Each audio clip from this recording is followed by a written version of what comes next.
আমরা কোনো টিকিট বিক্রি করতে চাই না, বরং আমরা বাস্তব কাজ করতে চাই। সেই জন্যই আমরা বলি করব কাজ, গর্ব দেশ। সবার আগে কে? আমাদের বাংলাদেশের আশেপাশের অনেক দেশ, আমরা যখন 1971 সালে স্বাধীনতা লাভ করছি, সেই সময় অনেক দেশ আমাদেরই মতন ছিল, কিন্তু বিগত 50 বছরে তারা পরিশ্রম করেছে এবং তারা তাদের দেশের চেহারার অবস্থার পরিবর্তন করেছে, তারা তাদের মানুষের ভাগ্যের পরিবর্তন করে গিয়েছে। তাহলে তারা যদি পারে, আমরা কেন পারবো না? আমরা কি পারবো? কে ভাই বোনেরা, আমরা দেশের মানুষ, এবার দেশের ভাগ্য পরিবর্তন করতে পারবো? কে পারবো? এই আত্মবিশ্বাস আপনাদের আছে? আত্মবিশ্বাস আছে?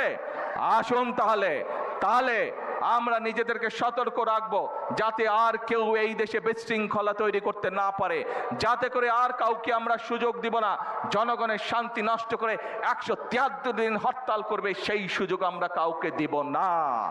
এবং বিভিন্ন রকম জুজিবুরির ভয় দেখিয়ে বাংলাদেশের মানুষকে পিছিয়ে রাখা যাবে না, বাংলাদেশের মানুষকে দাবিয়ে রাখা যাবে না।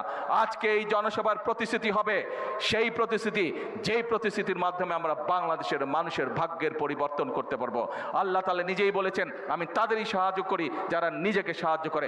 আসুন, সেই জন্য আমরা বলি আমরা কোনো টিকিট বিক্রি করতে চাই না, বরং আমরা বাস্তব কাজ করতে চাই। সেই জন্যই আমরা বলি করব কাজ, গর্ব দেশ। সবার আগে কে? বলেন আবার, করব কাজ, করবেন তো? কাজ করবেন তো ইনশাআল্লাহ? করব কাজ, গর্ব দেশ। কে দেশ গড়বেন? কে কে আছেন আমার সাথে দেশ গড়ার জন্য?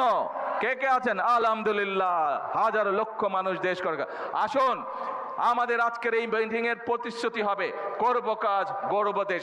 সবার আগে বাংলাদেশ, কারণ এই দেশ আপনার, এই দেশ আমার, এই দেশ আমাদের সকলের, সকল বাংলাদেশের। আল্লাহ হাফেজ। বাংলাদেশ জিন্দাবাদ, বাংলাদেশ জাতীয়তাবাদী দল জিন্দাবাদ।